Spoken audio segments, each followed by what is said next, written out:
It's finally fall and time to start to work on your lawn? On this episode of Garden Time, we'll talk about how fall is the perfect season to get your grass ready for the spring and summer ahead. We'll also talk about the critters and diseases you can prevent or avoid, all coming up next on Garden Time. Garden Time is brought to you by Capital Subaru in Salem, Oregon.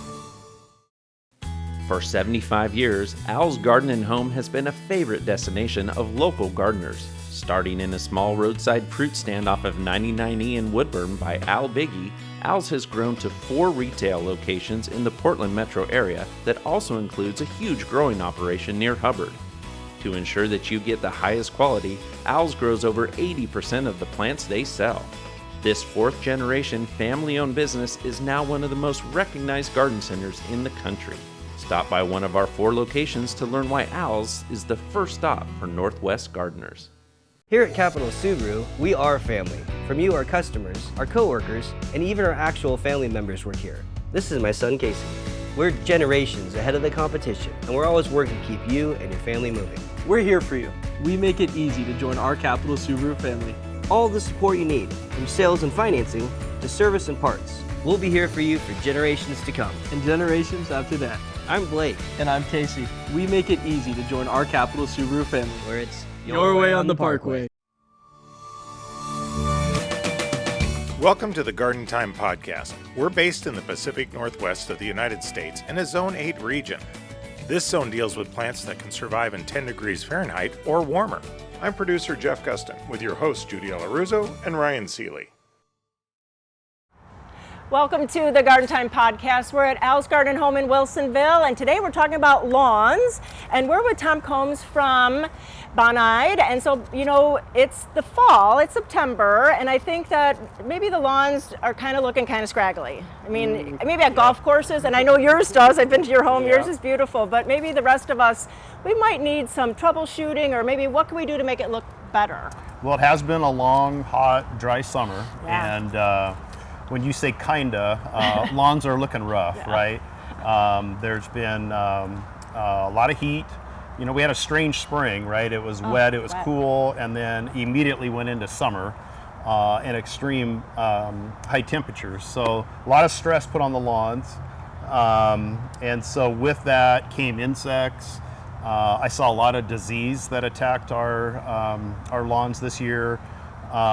Anyway, just a whole smorgasbord of problems in the lawn, and fall's a great time to fix it. So. And you know, we're seen in the Pacific Northwest. I mean, that's where our home base is, but these are listened to and seen all over the country. So I'm sure a lot of these things can kind of translate, or people can go to their local independent garden center and troubleshoot that way. Yep.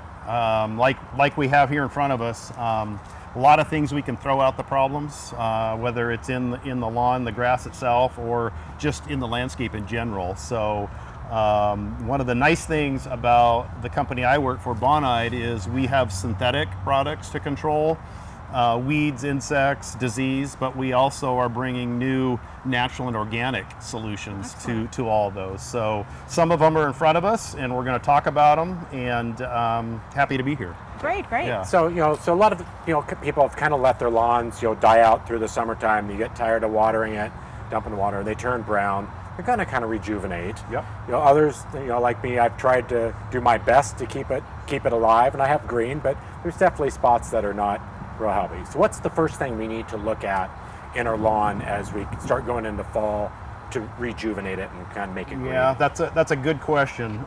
So the first thing we should do is take a walk around the yard, right? Walk through the grass, look for holes in the yard. There was a lot of grub activity this summer. In fact, up and just till about 14 days ago, a lot of grub activity. And the telltale sign in my yard from that was holes or patches of torn up grass in my yard.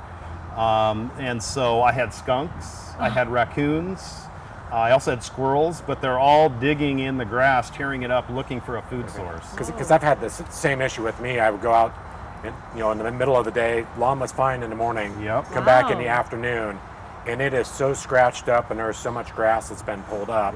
And I think, can crows do that? Because I've seen many crows fly out. Yeah, I have funny you bring that up. I have a family of crows in my neighborhood. So the back of my property has some large firs, and that's where they call home. And they're also looking for bugs too. So they're picking at the grass, looking for those grubs, those earthworms. But really it's the skunks and the raccoons that are scratching, clawing, tearing up, digging holes. And that's going to tell you I have grubs, whether it's crane fly, sod webworm, whatever it may be, eating at the fibrous roots of our turf grass. And when those fibrous roots are gone, the green bladed grass can't support itself. So it'll just collapse, it'll wilt, and it'll turn brown. And we'll have small, medium to large patches of dead grass. And I see a lot of that in the Pacific Northwest as I walk in the mornings. And so there are some things that we have here on the table that'll help control that. So what do we see there? So now that we've identified if we do have that area, what do we apply on that? So the first thing would be some type of grub control. We have a product called Grub Beater that's in a 6-pound bag. Usually a early spring application will be a season-long application. Okay. So apply it early as a preventative. It stays in the soil and will hold there and prevent and cure as new insects come in. If you haven't treated thus far this growing season, it's not too late. Go ahead and get the Grub Beater down, and it will take care of the grub activity now and keep you clean and protect going into next spring. Okay, so if we put it on now, it will still work through Yes, it next will. spring. We don't need to reapply come spring. That's a good Now, I also want to say, we're in a world where we're looking for natural, safer, put less out, right? So if you have grub activity, you know it, you see the critters digging for it, and you don't necessarily want to treat, that's okay. I am seeing a decline in insect activity, grub activity, because it's cycling out of its feeding stage. So another way to go about it is just not treat it, and it will cycle out, become adult. But next spring, it would be wise to go ahead and get something down. Now, if like in my yard, it's like smaller patches, so it's not everywhere. So if I'm going to apply, and I want to do a less, if I apply it just in that patch, am I going to just move it and I'm going to have issues somewhere else? And it's better to do the whole. It's better to do a blanket treatment. Okay. Just go ahead and broadcast the whole area, because they will move, right? You're going to treat an area and you're going to force them to go, right? Okay. Or there could be feeding larvae where the dead patches are. You treat that, but there's egg ready to move to the next stage of its life cycle that you haven't treated, and it's going to become active. Okay. Yeah. So. What other things are we looking for then? So the other big thing, the other big turf problem I saw this spring and summer, I should emphasize summer, was a lot of diseases in our turf grass, our lawns. There was brown patch, there was rust, there was dollar spot, there was even some Pythium blight. So it was really crazy. Again, on my morning walks in my neighborhood, my yard had it, the next door neighbor 3 houses down had it, and it was really the weather patterns that we had this year. And we have a granular product here called Infuse Systemic Disease Control. I like it because it's granular. I like it because it can run through a spreader. So a drop spreader, a broadcast spreader, or even say a whirlybird if you have a small area. Like the Grub Beater we were just talking about, an early spring application of this, or say early summer, it's all you need. So it's systemic, it will translocate into the turf blades and hold for about 6 weeks. So usually one application is good for the entire growing season. So. And I know, on your website, you have great pictures of things. So really, if you want to go to your website and see like, oh, this looks really weird, maybe I can kind of look and see what it is exactly and how I treat it. Yep. We do have a good website. When I say good, it has, like you say, high-res images. It has good content, talks about the problem, talks about the right product to use to cure that problem. So www.bonide.com would be the address. Easy. Good. And then, always as a secondary source, go to your local nursery professional. We're here at Owls today. They have very educated staff. They're local. talk to them about your problem too. Because Bonide is a nationwide product, so Right. you're going to find it across from coast to coast. Absolutely, yeah. But, as we're talking about, we're mentioning things that are, applications in the spring. But just because we're seeing that issue now, it's good that we're identifying it and noticing it, so we can take notes that say, you put it in your calendar, say, come February or March or whatever, I like that. I need to apply Yeah. now to control that. So Right. it's not just because it's something that we might not use right now. Now is when we recognize that we have an issue with that. We need to take care of either Yeah. now or later. I really like, you said calendar, I think that's smart. So we've identified some problems now, bugs and diseases. Most likely we're going to battle them again next year. So I always like to treat preventatively. Right. So we talked about the grub beater preventatively. We talked about the infused disease control preventatively next spring. We could even expand into marking the calendar of when do we need to lime, right? Right. When do we need to fertilize our grass? When it's on a calendar, it just simplifies Yeah. it, right? Right. You can even put it on the calendar and mark certain holidays, right? Yeah, that's Right. easy. And tie your liming, tie your fertilizer to holidays, and just simplify it. So yeah, that's a good one. Put Right. it on the calendar. So you talk about lime. In the Northwest, we have a lot of wet winters and wet springs. Our soils and pHs are kind of around. Change. So what does the lime do for our lawn? Why do we want to apply Okay, that? so we have a bag of lime here. This is a granular form. It's by Earth Science. And so let's talk a little bit about two forms of lime, right? So there is a powdered lime, something like you would mark athletic fields with, or Your baseball diamond down the baseball yeah. diamond, I thought yeah. about that, Also known as ag lime, right? Okay. So that is a fast release lime, so it's what we call hot. So you got to be careful with how you apply it. Don't over apply it because it could burn. Okay. For our grass, I like the granular because it will slowly release the calcium and magnesium into the soil.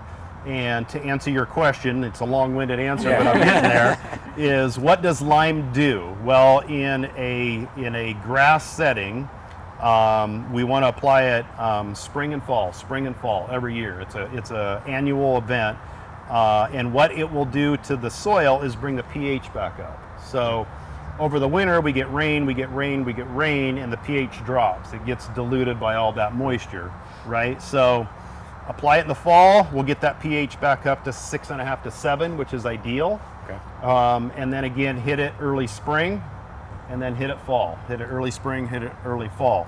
You really can't over apply this, meaning applying it too often, too much.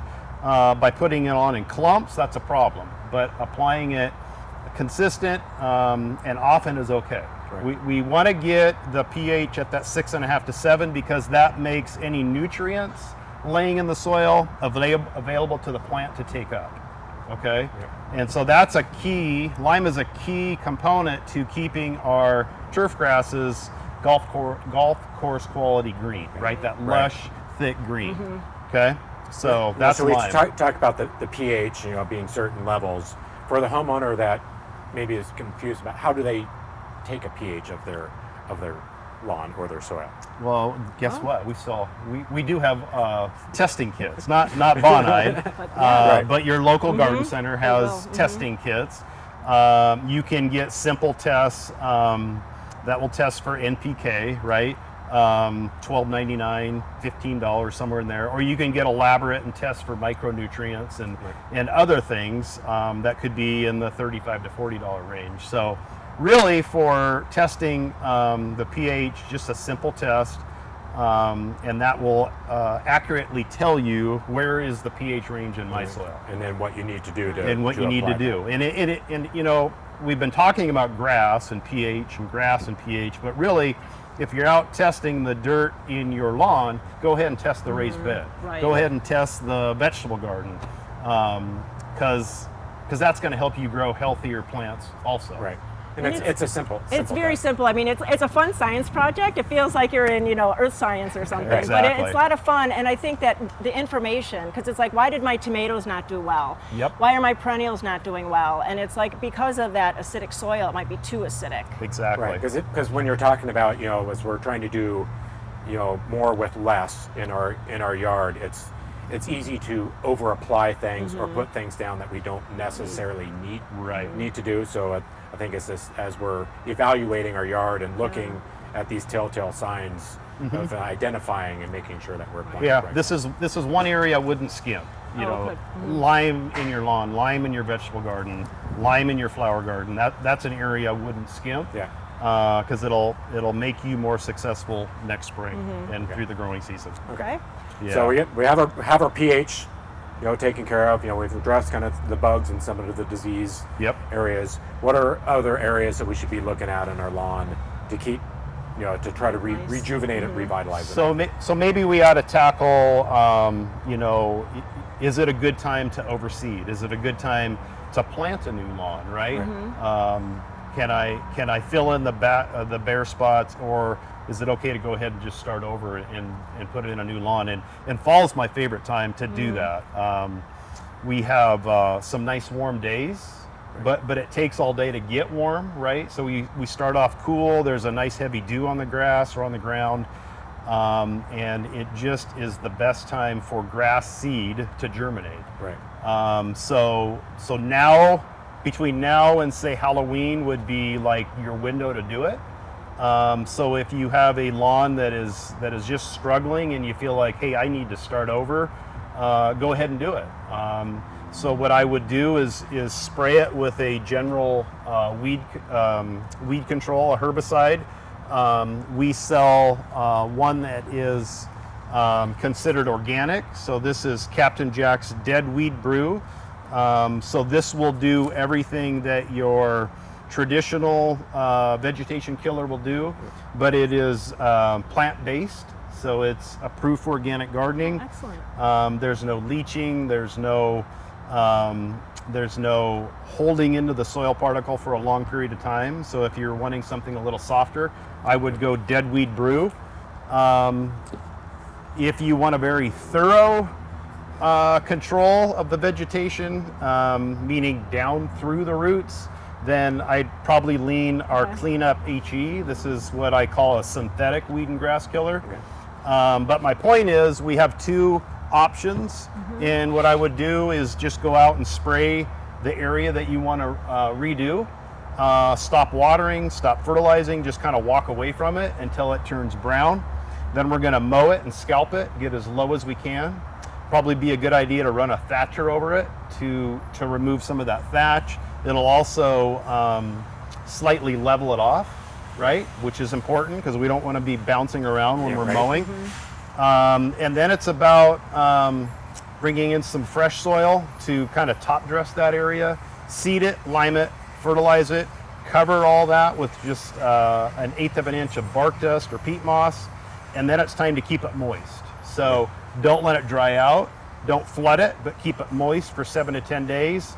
And in that 12 to 14 day mark, you're going to have a feather lush green lawn that comes up. It'll just be overnight. You'll go from bare brown to the next morning of this this little furry green look. So it's it's magical. And I think we'll reiterate the importance of keeping it moist.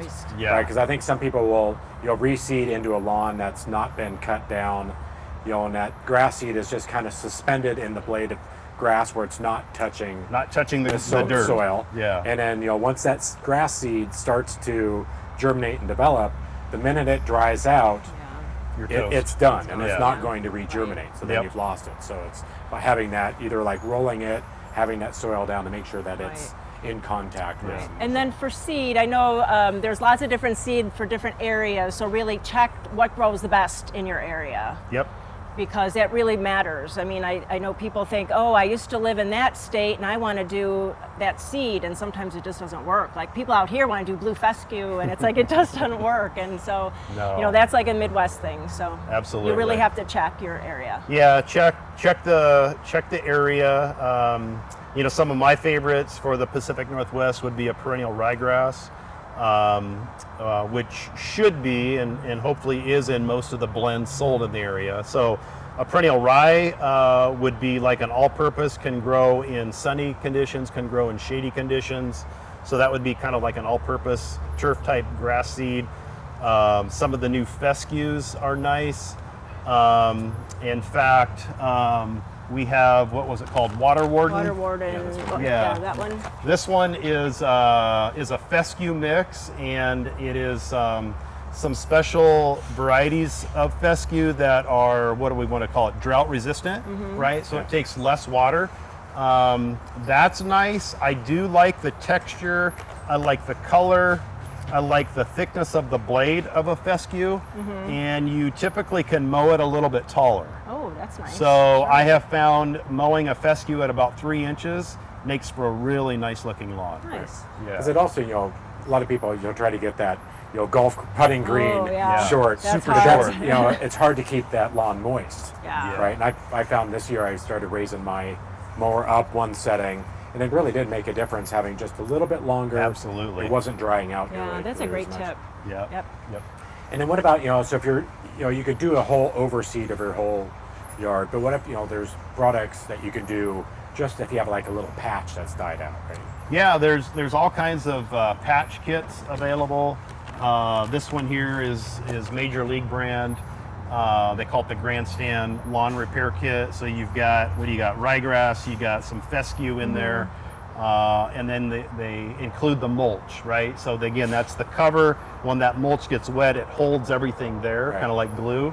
So if you have some small areas, little 2x2 or 4x4, 6x6, those little patches are nice, but I will say, flip that bag over and make sure you've got the right grass seed variety and type for the Pacific Northwest, because like you were saying, the Midwest, they do like that blue, that blue ryegrass, Kentucky blue. Kentucky blue. That's it. Kentucky And blue. it looks nice, but it just does not grow here. Not here, yeah. And it can become a grassy weed, and, Right. and you'll fight it. Right.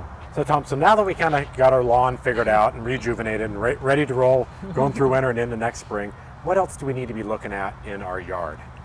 Critters, repelling critters for one, especially moles and voles.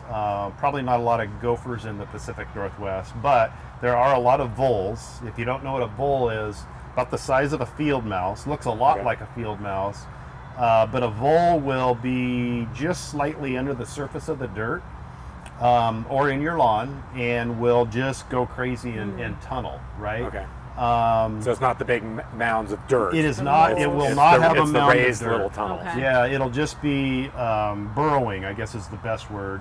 And then there is, as we move further into fall, there's a lot of mole activity, right? So they're looking for a food source going into the winter or the colder months. So the nice thing about all of our critter repellents, from deer to squirrels to rabbits to moles, voles, and gophers, all of our repellents are natural, okay? And so I should catch myself and explain. So when you're shopping a Bonide product, an easy way to tell if it's a natural product is the upper right corner, right? Okay. So this is tan, so we're trying to color code to say this is a naturally based product, right? Okay. Conversely, and I'll get back to Molmax, but conversely, when there is a purple right shoulder, that is a synthetic, Okay. synthetic chemical. So we'll talk a little bit more about Molmax. So we offer 2 sizes. This is a 5-pound. We also do a 10-pound bag that is a better bang for your dollar. It'll do 5,000 square feet. But for spot treatment, it has a flip cap where you can pour it on or just shake it on like you're feeding chickens. And then there's a perforated cap too, right? So ease of application. This is castor oil sprayed onto a clay particle, so that's the carrier. So easily can go through a drop spreader, a broadcast spreader, the whirlybird spreader. So find the most active mole or vole area, and then flatten those areas, especially the molehill, and wait a couple days, it'll come back. now you know they're actively in that area, and you will treat that space. So apply Molmax, water it in, and then give them an escape route. So what you don't want to do is do a blanket treatment of the whole yard or the whole area. So cut that into thirds, that most active space, treat it, water it in, wait 2 weeks, and then treat the other third, and then finally the balance, right? So you're wanting to give the mole and bull and gopher an escape route. Maybe the neighbor you don't like so much, right? So push them that way. But natural, nothing toxic about it, money back guaranteed, follow the label, and you'll have success. Oh, that's excellent. Nice. And then And other critters or insects or things that we need to be looking at as we go into winter. So I'm still seeing some little brown rabbits bouncing around. I know they come in and chew on my lettuce and what's left of my vegetable garden. A lot of squirrel activity. I mean, there must be something up. They know winter's going to be hard or something, right? Because they're busy, just active. very busy. super active. Yeah. So we sell a product called Repels All. Okay. So it's a granular. We also make it in a liquid. That is a nice natural deterrent for rabbits, squirrels, and skunks. And skunks, okay. Raccoons are on it. In fact, it has a number of different animals that it will deter. Okay. So Repels All is a good one. Let's see, what else we got? Well, I saw you had an armadillo on this other one. So for the people in Texas, in the Southwest, they can have the armadillo. Armadillo is on that label, that's for sure. I think those are the big ones: moles, bulls, and gophers. Molmax, and then for all of your other animals that you don't want in the yard, dogs and cat included, Repels All would be a good one. Okay.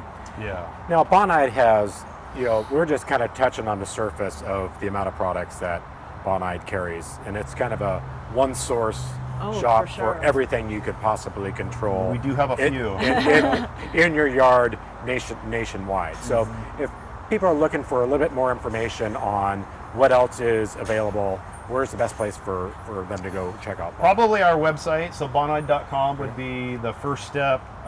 There is a dealer locator on there. Okay. So you can go to the website and then search by product and then drill down to state, city, zip code of who would sell the product. Okay. So I think that would be a good start.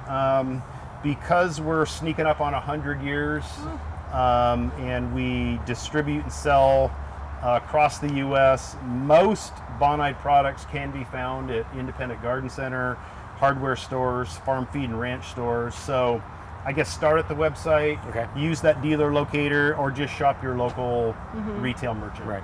Yeah. And one last tip that we always like to tell people is, on the backs of all of these products, there's always a label that talks about what you should do with that product and how to apply. Yep.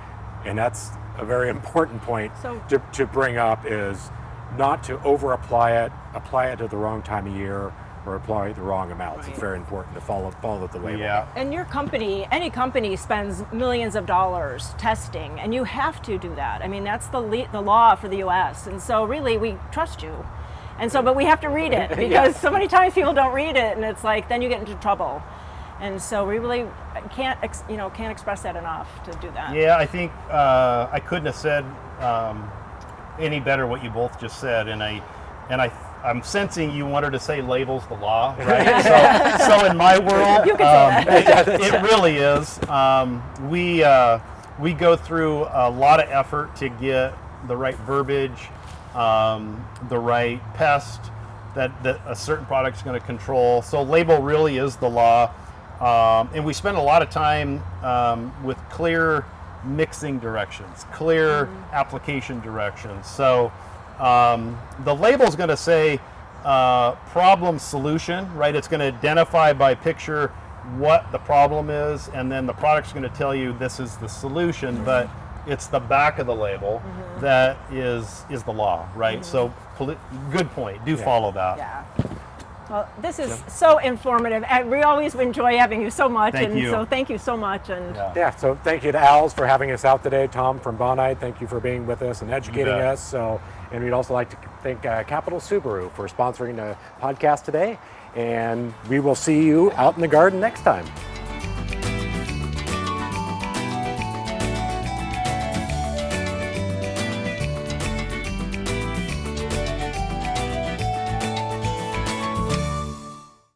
Hi, I'm Sarah with Portland Nursery, where our passion for plants has kept us rooted in this incredible community. A lot has changed since we first opened our doors, but through it all, we've remained family-owned and operated, dedicated to providing our neighbors the largest selection of the highest quality plants Portland has to offer. With hundreds of new plants arriving each week, you're guaranteed to find something exciting and unique. Portland Nursery, a passion for plants, at 50th and Stark, 90th and Division. Here at Capital Subaru, we are family. From you, our customers, our coworkers, and even our actual family members work here. This is my son, Casey. We're generations ahead of the competition, and we're always working to keep you and your family moving. We're here for you. We make it easy to join our Capital Subaru family. All the support you need, from sales and financing to service and parts. We'll be here for you for generations to come. And generations after that. I'm Blake, And I'm Casey. We make it easy to join our Capital Subaru family. where it's Your way on the Parkway. The dahlias are blooming and the fields are open. Stop by Swan Island Dahlias in Canby and stroll the nearly 40 acres of blooms. From now until the end of September, you can also enjoy specialty foods, live music, take a class, or visit our new, larger gift shop. Check out our Sunday market, pick up some fresh cut flowers, and even order your favorites for next spring. Check out our Facebook page for all the latest updates. Visit Swan Island Dahlias in Canby, just 30 minutes south of Portland. We'll see you soon.